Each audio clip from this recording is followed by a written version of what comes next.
Hey guys, my name is Enneagram Fox, and this is part 2 of the Type 3 overview.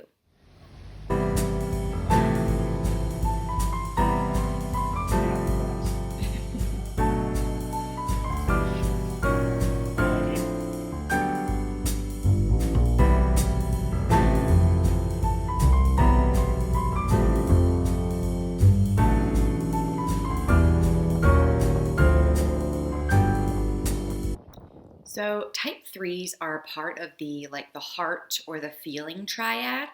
This triad includes types 2, 3s, and 4s. But specifically for type 3s, this means that they will often feel before they think, but they don't acknowledge those feelings, which I think is really interesting. They're very emotional, very maybe strong emotions, but they don't acknowledge those emotions because they don't want anything to get in their way of success. They actually feel very ashamed of themselves. This is a very inside thing for them. They don't really express their shame, but they do feel shame just because they think that they aren't hitting the mark. Because they think if they, hit the mark, if they reach this goal, if they do this thing, then people are going to recognize it and then think highly of them, and then they are all of a sudden worthy people. And so oftentimes they can actually feel very disappointed when that doesn't happen. A type 3's interpersonal coping style is the assertive stance, which means that they move towards conflict.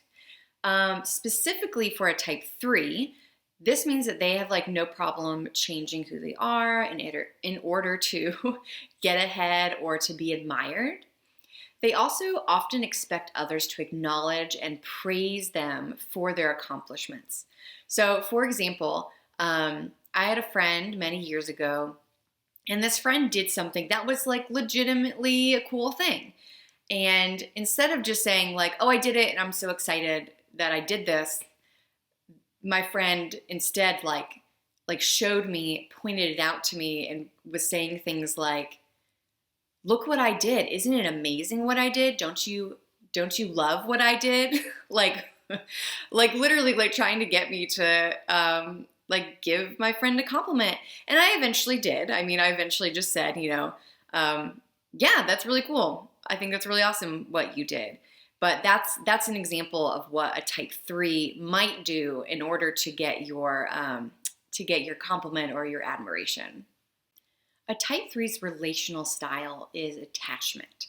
I always find this very unusual because type 3s are often very independent. They don't really need people in order to do things. They just want your admiration. They don't always want the relationship. Not that they don't care about relationships. They do.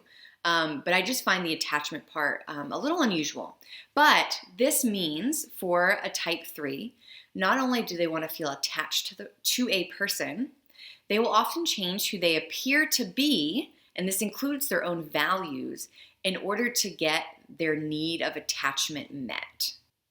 The type 3's conflict coping style is logical.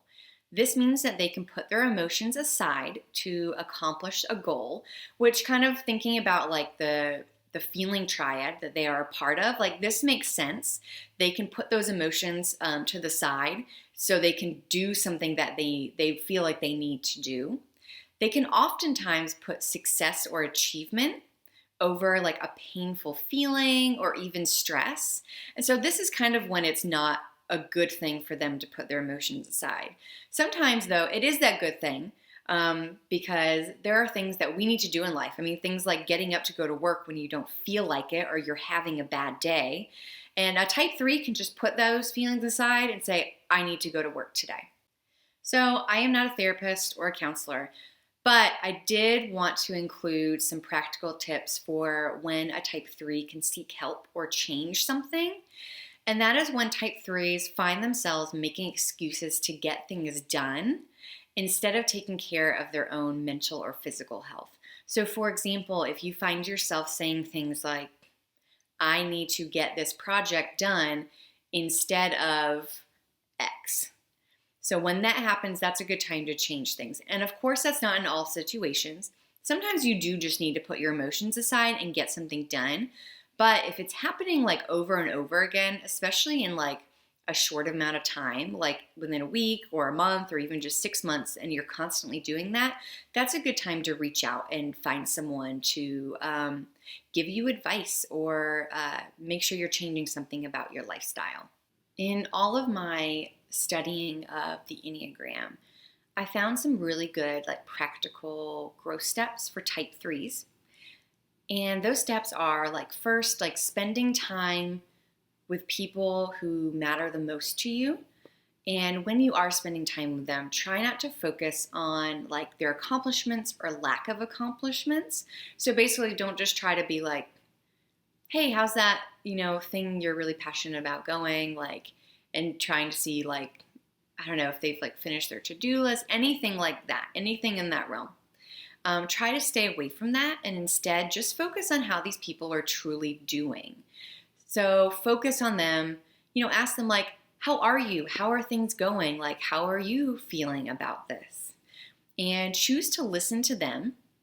And even if you don't agree with their perspective, which I know is really hard, try to learn like how they're feeling and their thinking is different than yours.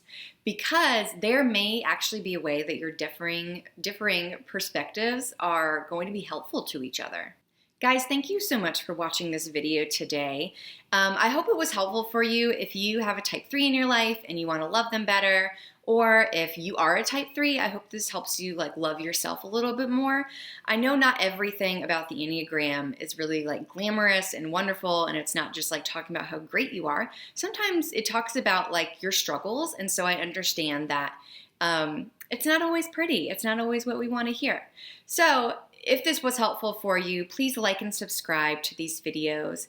Again, my name is Enneagram Fox, and I will see you guys next week for another video about type 3s.